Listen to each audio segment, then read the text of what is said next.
Hey, good morning, everybody. Good morning. Welcome to Adult Sunday School class. Are we supposed to be adults anyway?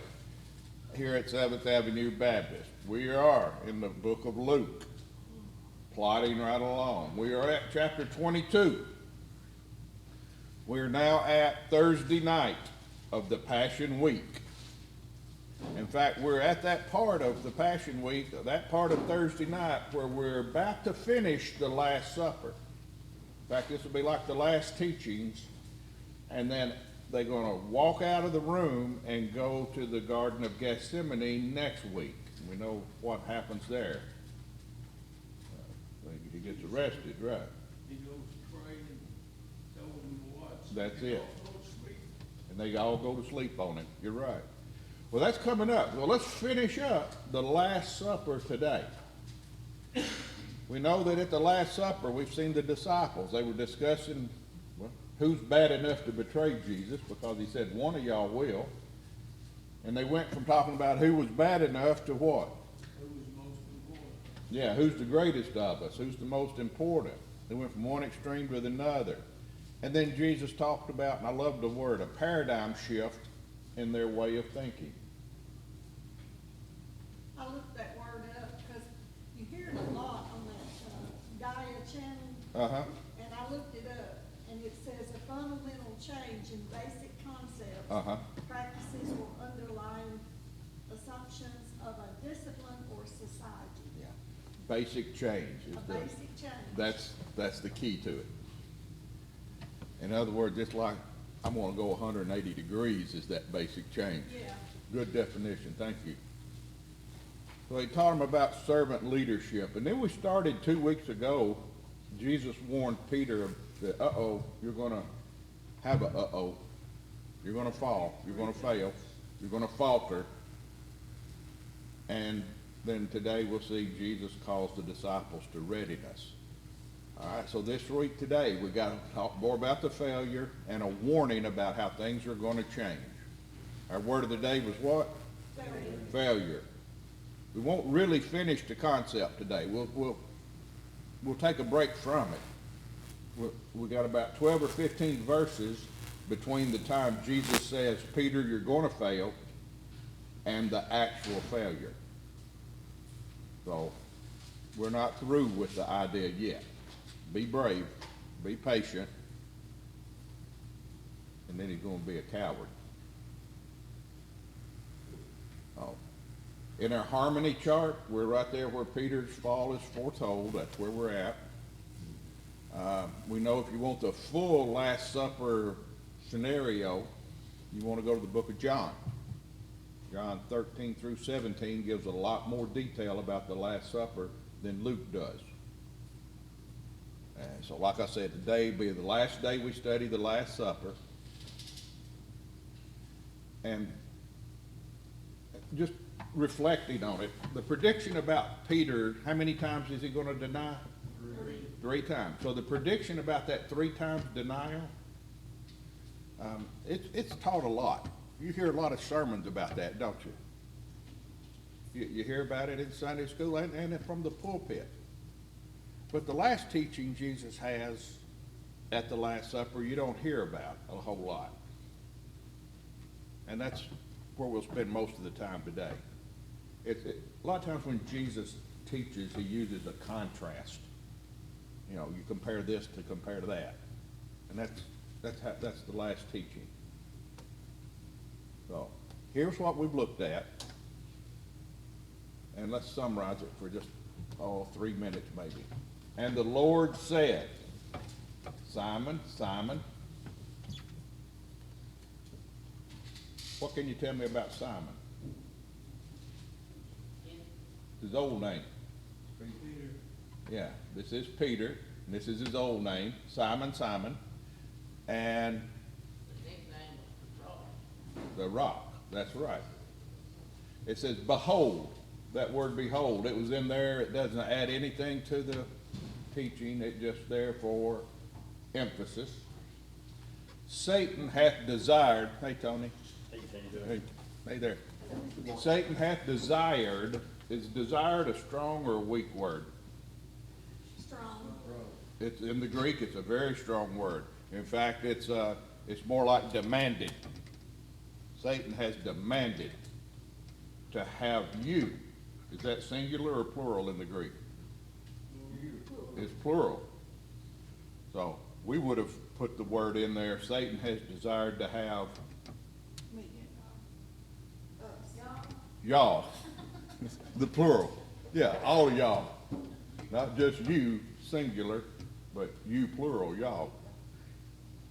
We tear up English in here a whole lot, so don't worry about it. He's desired to have you that he may sift you as wheat. What's that process? Gets rid of what? All the shit. Yeah, gets rid of all the garbage. The thing to remember about sifting, if you're the grain of wheat, it's kind of violent. You're the one getting shook. You're shook so hard that stuff's coming off of you. That no-count stuff will get left. All right? But, verse 32, but, that's huge. I, who's the I here? Written in red. It's Jesus. Have prayed for thee. You. And in this case, it's not plural, singular. Jesus has prayed for each of you. That thy faith, and here's our word of the day, fail not. The word in the Greek is the same word we get the word eclipse from. So what are we, in an eclipse, what happens? Blocks out the sun or darkness or Something gets in the way of something else. And as a result, you get what Jimmy said, darkness. So what's the prayer? Something doesn't get in the way of your faith and block it out. Oh, that makes sense to me now, don't it? And when thou art converted, so Jesus has prayed for us, intercession, intercessory prayer. He's prayed for us, and when we are converted, what was that word converted? What did it actually break down to in the Greek, remember? It just was like repentance, just like a change in your life. Yeah, a change in direction. It's the 180. Honestly, heard someone said, man, you turned 360 degrees on that one. And I'm like, no. back where you started. Yeah, you're back where you started. This was on the radio, and I'm like talking to the radio. No. I do that sometimes. You do that? I hit 180 and I end up right back where I started. Oh, you intend to do a 180. Okay. Well, anyways, when you come back, when you're not eclipsed anymore, you got a job to do. And what was the job? Strengthen your brothers. Strengthen the brethren. Did it say strengthen yourself?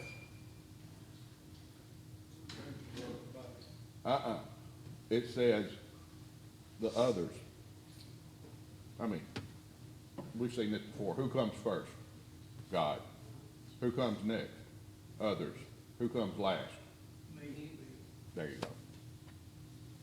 All right, that summarizes what we've studied, right?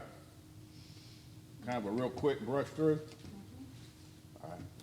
So, after Jesus tells Peter Satan's going to come after him, this is Peter's response.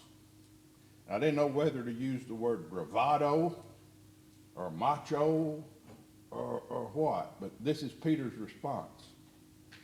And he said unto him, Lord, I'm ready to go with thee, both into prison and to death. Do you hear the bravado? Man, I'm with you. I'm tough. I'm tough, yeah. As long as I'm with you is the important thing. Bingo. There's the magic word right there, with thee. Peter says, as long as I'm with you, that prepositional phrase is key. Well, when he stepped out of the boat, he was fine until he couldn't see Jesus. Great point. You're right. In a sense, Peter's saying, as long as I'm with you next to me, as long as I have you next to me, I'll go through anything with you.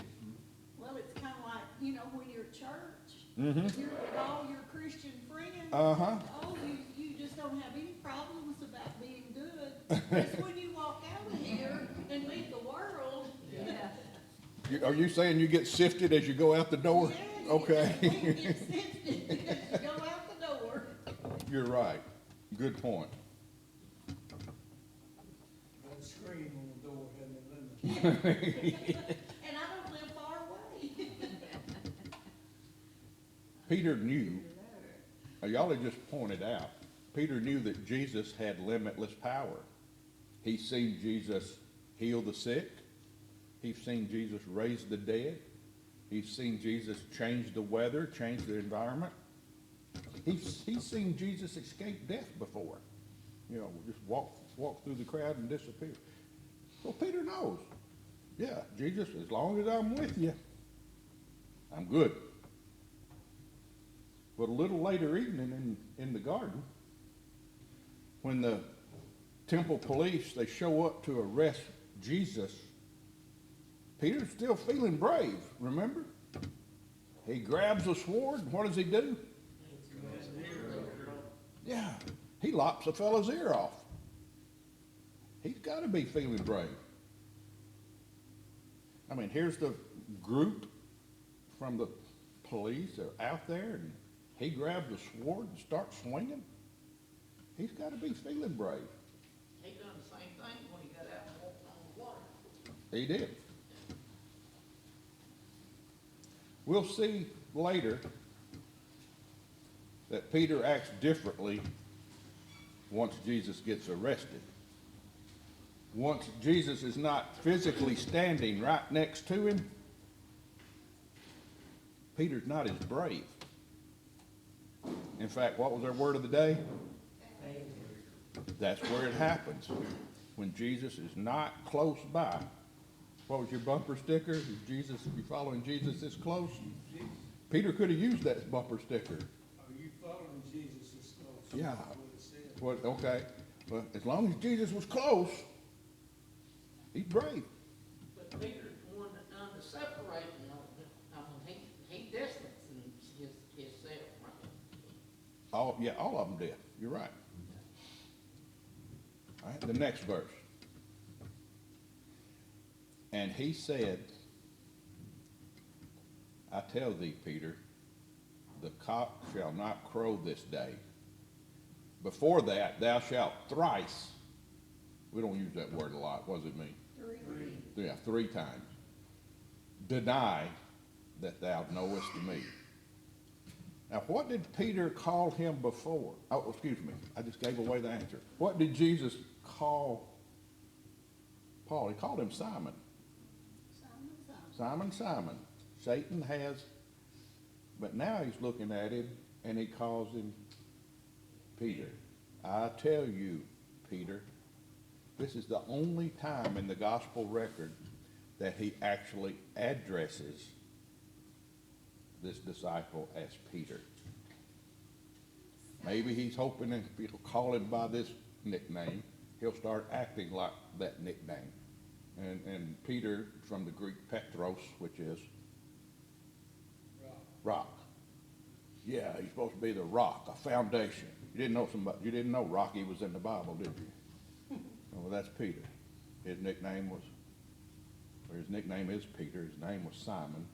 If you do the Hebrew, it's Simeon. You anglicize it, it's Simon. And his nickname, Peter. And in the Aramaic, Peter is Cephas. You know, like Bocephus. Well, Cephas is rock in the Aramaic. When I was in Ethiopia, that's the only word I understood. So do they language Aramaic in Ethiopia? No. In Ethiopia, the language is Amharic, which is a derivative of Aramaic. I know. I mean, I knew that Aramaic was basically a lost language. It's considered a dead language. There's actually a few places where it's used in the Mideast, but Amharic, which is used a lot in Africa, Is is that like a slang? no. No? No, it's an actual language, has its own alphabet. You think we teach our kids A, B, C, D, or in England, they A, B, but it's, they've got 230 characters in their alphabet. I'm like, I'd hate to have to teach a kindergarten class over there, Andy. How would you do that with that many kids, that many letters? Yeah, you don't know, you worry about science. Yeah. All right, let's go back. So, cock crow. So that's, cock crow's what? The rooster, right? Yeah. So there was actually a time of the day called cock crow. The Romans divided the night watch into 4 segments. The 3rd segment was called cock crow, because that's when daylight happened. Here's a chart that'll make it easier. Again, today is Sunday, right? When does it become Monday? At midnight tonight? That's the way we count the days, from midnight to midnight. It doesn't count from daylight to dark? No. I get them wrong all the time. It's like the Jews did at sundown, it started the next day, or Yeah. at sunrise. One of them was Jewish and one of them was Roman, and I don't remember what the rest was. You're right. Right here, this is the Roman way. The first watch in the evening begins at 6 p.m. and goes till 9. 9 o'clock at night to midnight is the second watch. And then from midnight to 3 p.m., 3 a.m., that would be the cock crow. That's the time right before daybreak. And then the 4th watch would be from 3 a.m. to 6 So it's a.m. 4 watches in 12 hours. There's 4 watches in 12 hours. And that 3rd watch would be called cock crow. And hey, you've probably seen the movies. Some of you have been in the service, and they'll say, all right, I got the first watch. That's how they divided those watches up. Now, we know there's some problems with doing the day like this, right? So right now, we have more than 12 hours of daylight. I mean, we got less than 12 hours of darkness in the summer. And in the wintertime, we'll be just the opposite. Yeah. So, what's the prediction here? He says it's going, right, before daylight, before it gets good and light, before it's morning. And when's he telling him this? It's on Thursday night, isn't it? So he's talking to him on Thursday night. So it's like, within the next 12 hours, guy, 3 times, you're going to deny me. So it'll be, and again, I keep thinking of my granddad saying here, that it'll be in the pre-dawn darkness, the time that's associated with the greatest weakness of the early morning, that Peter will have denied the Lord 3 times. My granddad saying here, I remember saying, son, nothing good ever happens after midnight. Making sure, telling me not to stay out late, because you stay out late, that's when trouble happens. Pop always told me to wear my seatbelt, and that covered everything. That just covered everything. All right. But right there, well, when do armies attack other armies? When do they want to do it? Darkness is pre-dawn. Yeah, in that pre-dawn time, right. That's considered, everybody's groggy, everybody's sleepy, and, Tired. yeah, everybody's interested in getting breakfast. The mind ain't right. You ain't had your coffee yet, Joyce? Okay. Right there. That's when it's going to be weakest for you, Peter. And that's when you're going to fail. And there's the same verse, and it says, the focus then is going to leave Peter for a few verses. I've already mentioned this a little bit. Although he's still going to be in the middle of everything, but we're going to leave him for a few verses. What's going to happen? Jesus is going to teach about using common sense. Surely not. You got to tell people to use common sense. Anybody supervise people? All right. There's a label for everybody. Every day you have to tell them to use common sense. So that's going to be the last teaching. Then Jesus is going to exit. They'll leave town. They leave Jerusalem. They'll go to the Garden of Gethsemane. Jesus is going to be arrested. Peter's going to lop off Malchus's ear. And then Jesus is led back into town. And after all of that happens, then the story will pick back up. Because once Jesus is back in Jerusalem, and now Peter's going to trail. But he's not going to be next to Jesus as he's arrested. He's going to trail him at a distance. I mean, he's not wanting to get arrested too, is he? No, so he's going to stay back. He's going to hang back for a safe distance. And that's when the denials begin.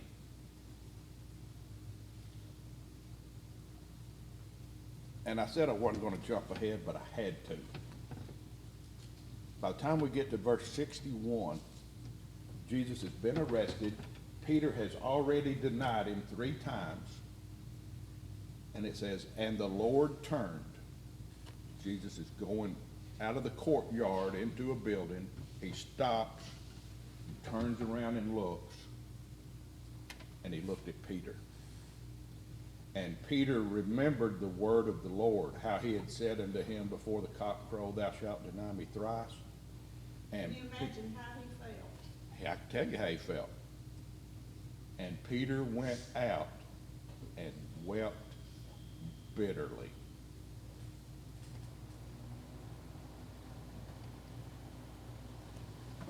Four, 5, 6 hours ago, he was like, man, with you, I'll do anything. You can depend on me. You can count on me. I'm going to be right there with you. And then here he is. He turned around, there wasn't nobody there behind him. Yeah, he done went 180 degrees the other way, didn't he? I'm going to use our word. This is the point of Peter's paradigm shift. This is when Peter said, I got to make a difference. I got to do something different. From this point on,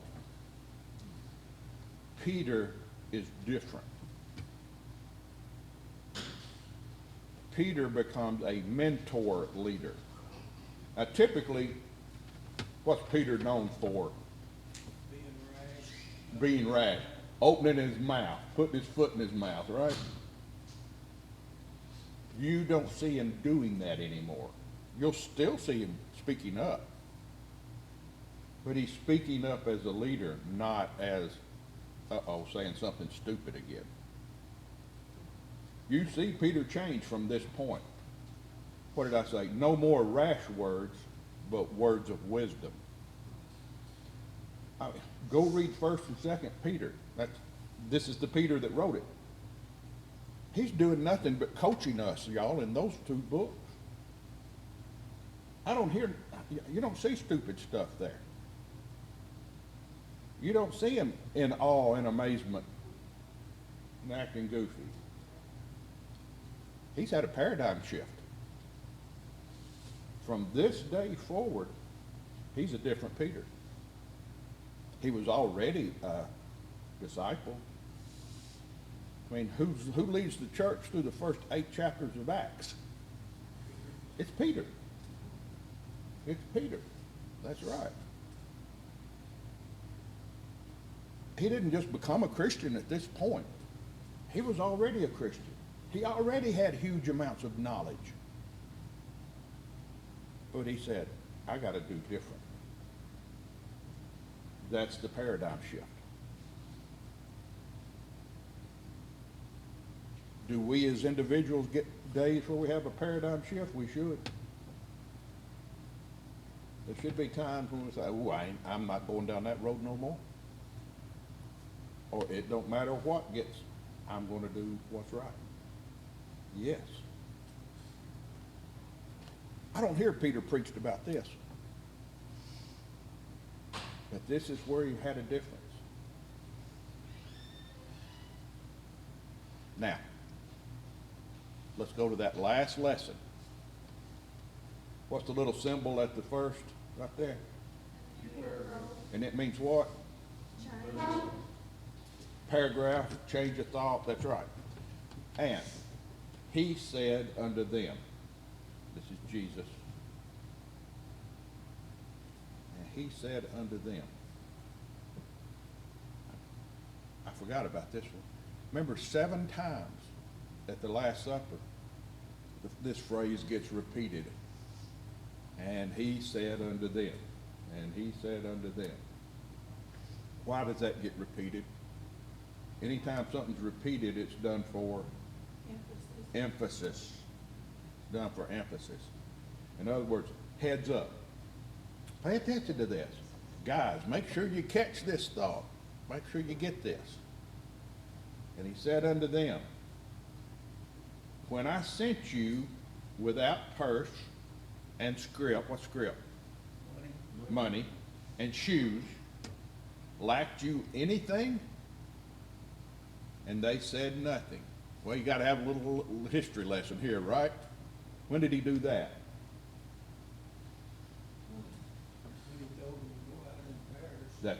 That's correct. There was actually twice, and that was one of them. In Luke 9, verses 1 through 6, Jesus sends the 12 out to preach and to heal. Then in Luke 10, that's what you said, Mr. Enos, Jesus sends out 70 of them, 2 by 2, in other words, in pairs. So 35 groups of 2. And they went out without him. How far back was it? It was a year prior to this Passion Week. So what's he saying? You guys remember last year when I sent you out? He's wanting them to remember this. Did you remember that? And he says, did you lack anything? Because I told you to leave without anything, to go with no money, no shoes, no purse. Purse, we think of the woman's purse. The word here is like a bag. I think of like a backpack. You know, you can put an extra shirt in it. You could put some lunch in it. You can carry your stuff. I know my backpack, when Aaliyah was little, she called it Papa's purse. No. So don't carry a bag, anything. Just go.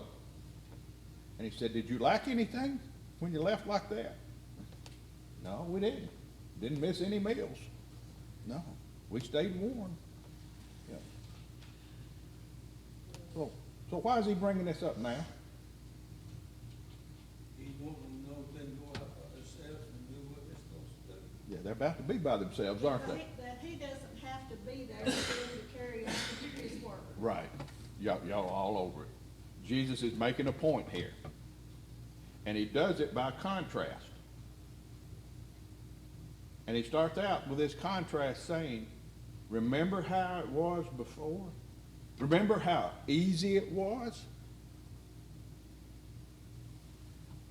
Was it really easy? Did the crowds adore Jesus? Wait a minute, let me be careful how I say this. Did the leadership adore Jesus? No. What about the crowds of people? Did they adore Jesus? Yes. Most of them. Yes, they did. After all, it was a problem, wasn't it? Because what was he doing? He was healing them. He was feeding them. Put all the doctors out of business. So, yeah. Yes, the crowds adored Jesus and the disciples. There were instances with Jewish leadership was against him.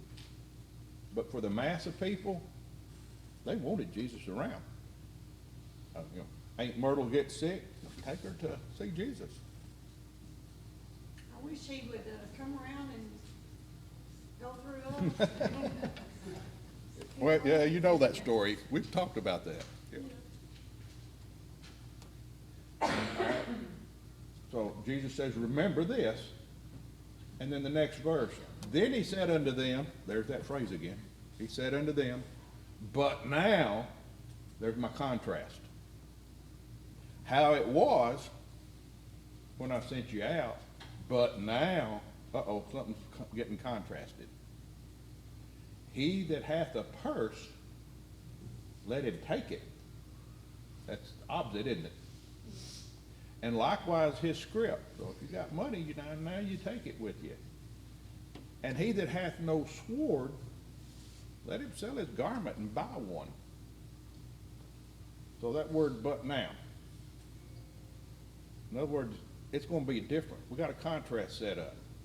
How can I have a contrast unless it's not different? Before, everything was easy. How's it gonna be now?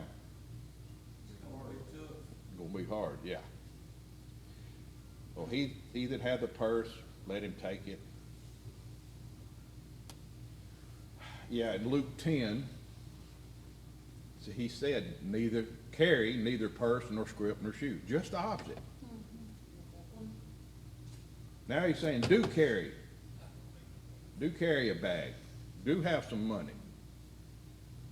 And he that hath no sword. Where did that come from? Isn't a sword a symbol of violence? Symbol of, uh-huh. Well, I don't know, whenever it says, I don't think it's a symbol of violence. I think that I'm making connection from like sword of the spirit kind of deal. I don't know if that's right. No, I agree with you on the first half, not the second half. Let me tell you where. No, Shut up. no. She's thinking. You leave her alone, Mr. English. Yeah. I'll get you David's purse. The Greek word that gets translated as sword there is a word that is used for either a large knife or a small sword. It's not one of these cavalry swords, like we see on TV. It's, I was thinking sword stood for something. It wasn't like It- actually like a physical knife. no, it is a physical knife, and it's a utility type object, Like a pocket knife. like a pocket knife. Yeah. They gonna have Or to switchblade. protect their own fish, provide their own meal, this thing. So, let me give you another piece of evidence. A sword is not mentioned in Luke 9 or 10. It doesn't say, don't take a sword. It's not even mentioned, but all of a sudden here it shows up in Luke 22. In fact, Matthew 26 pretty much says, if you live by the sword, you'll die by the sword. But we're not talking about violence here. We're talking about a blade that's not for violence. Keep in mind, blades are used for things other than weapons. Yeah, cut wood, make a fire, used for defending yourself against a wild animal, huh? Kill your food. Peel your food, skin it. You're right. Need to peel that apple. I'm gonna go fly Tuesday. I gotta make sure I don't have my pocket knife in my pocket. I think, let me go back to Granddad. Would he think a pocket knife is a weapon? No. No. Oh, but he'd take it on the airplane. He Just would, forget. he would. 'Cause he always said. Yeah. He always, had uh-huh. that pocket Always. knife. Yeah, That's what I was thinking about too. yeah. And if, that's it. But, and so, think more along those lines, a utility blade instead of a, let's go to war blade. And the point Jesus is making is that back then, they were received with goodwill and hospitality when they went out on their trip. In Luke 9 and Luke 10, when they went out, they were received well. But now, they're going to face a hostile world, a world without Jesus. So you prepare differently. You prepare differently. Now, he says, carry that bag. Now carry some money.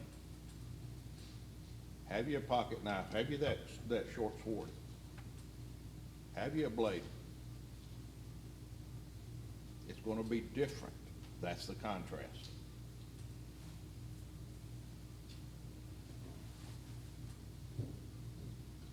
Said, he hath a purse, let him take it. He has scrip, sword, sell his garment, buy one. He's telling the disciples It's gonna be different from now on.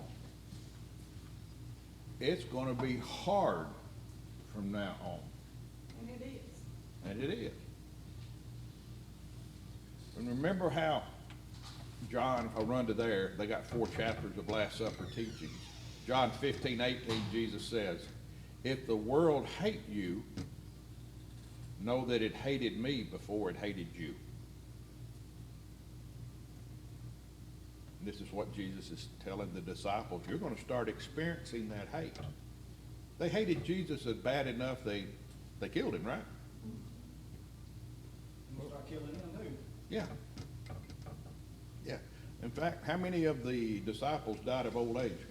All of them before. No, listen to me. I switched it on you. How many died of old age? John died of old He was the only one. age.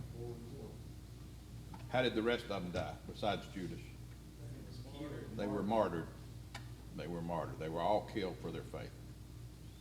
So Jesus tells the disciples to expect to be hated just like he has been hated. Expect it. Y'all, this is how it's going to be. Expect it. And go back to John. It says, these things I've spoken to you that ye should not, and it says be offended. And every translation besides King James says you stumble. I'm telling you this in advance so that you won't stumble. I mean, what do you stumble? You stumble over something you don't see, right?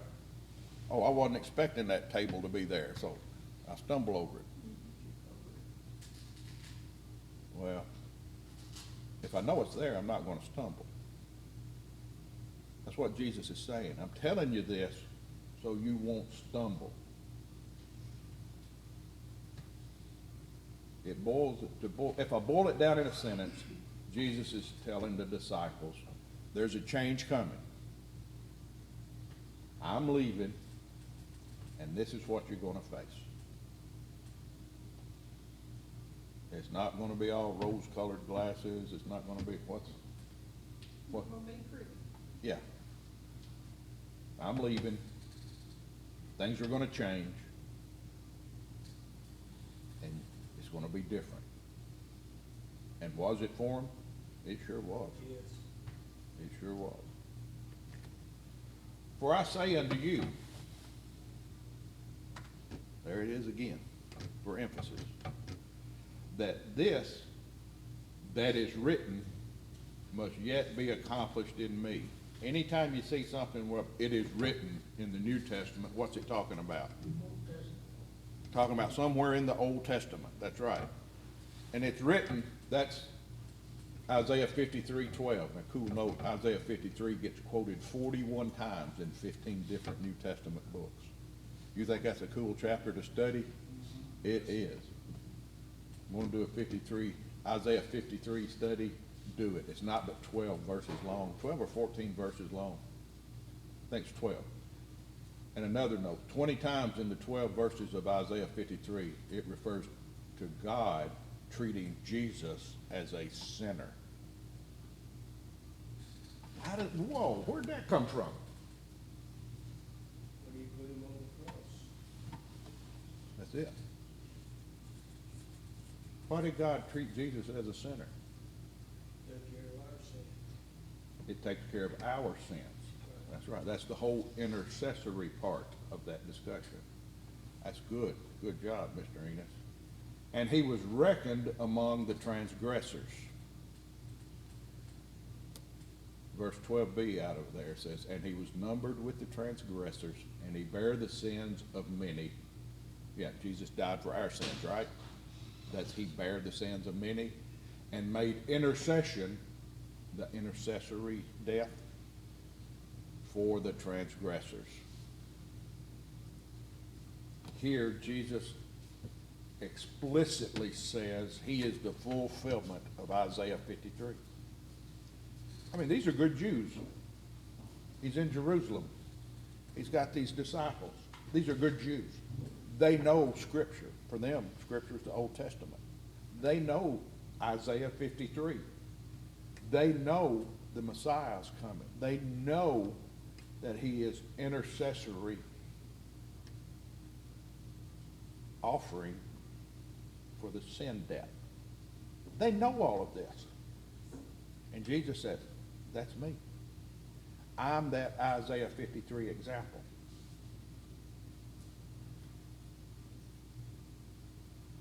We get it because we're looking backwards at it. It was tough for them to say, oh, here, right now, today, I see it. Him, Isaiah 53, yeah, that's the two. They go together. Funny thing, today, Isaiah 53 gets read in synagogues. How do they handle it? Not well. Not well. A lot of times they omit it when they read in Jewish synagogues because it obviously refers to Jesus Christ. And Jews, they won't recognize that. Yeah. So if they take that out, how do they also address the part where it says don't take nothing out? How they explained it is that it's not referring to Jesus. They say it's referring to Israel as a whole. That's how they explain it. And it's not a good explanation, I agree with you, but that's what they say. And the verse, where have I got it somewhere? Oh yeah, the chapter Isaiah 53 has been called the torture chamber of the rabbis because they can't really explain it very well. So they came up with an excuse. Yeah, So they just leave it out. just leave it out. That's what I'm gonna do when I'm. That's what feeling you're gonna do? offended. All I'm right. just gonna leave it. Anytime you find a verse you don't like, just, Yeah, I don't like that one. instead of a highlighter, just black it out, okay? Yeah, that one made me feel All right. bad. I don't like that. Yeah.